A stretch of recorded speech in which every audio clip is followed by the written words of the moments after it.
This is the Business of Leadership Series Minute with your host, the best-selling author of Don't Buy a Duck and founder of MarketingStrategyHero.com, Derek Champagne. We've got a special guest today, Shuly Oletzky. She is a passionate entrepreneur and philanthropist. She's the president of Frigibar Industries. Shuly, welcome to the program today. Thank you so much, Derek. Nice to be here. So I first learned about you reading a Forbes magazine article recently, and your story touched me, and it was I said I'd love to interview you and learn more about just some of the changes and things that happened for you and to get you to where you are today. So tell me a little bit about your background, and then how did you get to be the president of Frigibar Industries? I know you were in a different industry for a little while. Just start at the beginning for me. Sure. Well, I grew up on the unconventional path. I didn't do things in the order that you were supposed to do things, and wound up finding that I enjoyed work more than school. I gravitated more towards work.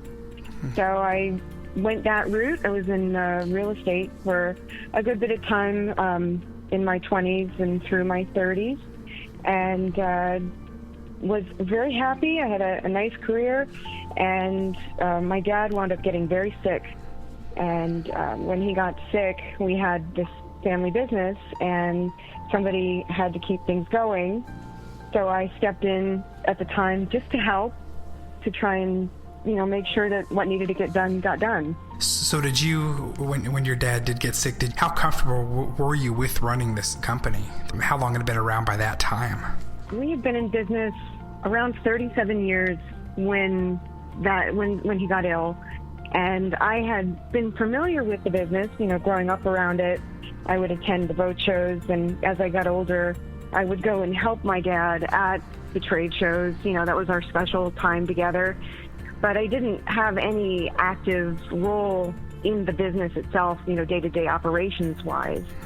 I luckily knew our employees, from being around the business, and I just kind of stepped in and did what I had to do. So it wasn't comfortable, but it wasn't uncomfortable.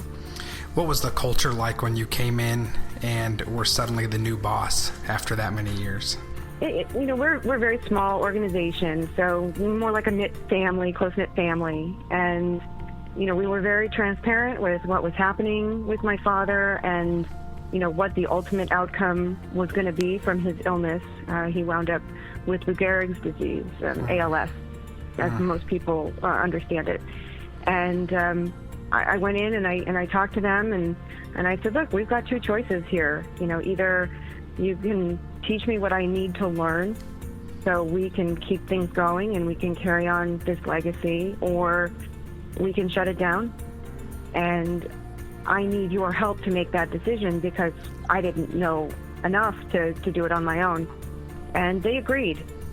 So we got to work, and it was an amazing teamwork exercise and experience to sit down with people who cared so much for, my dad and for the business that they were willing to give me a chance.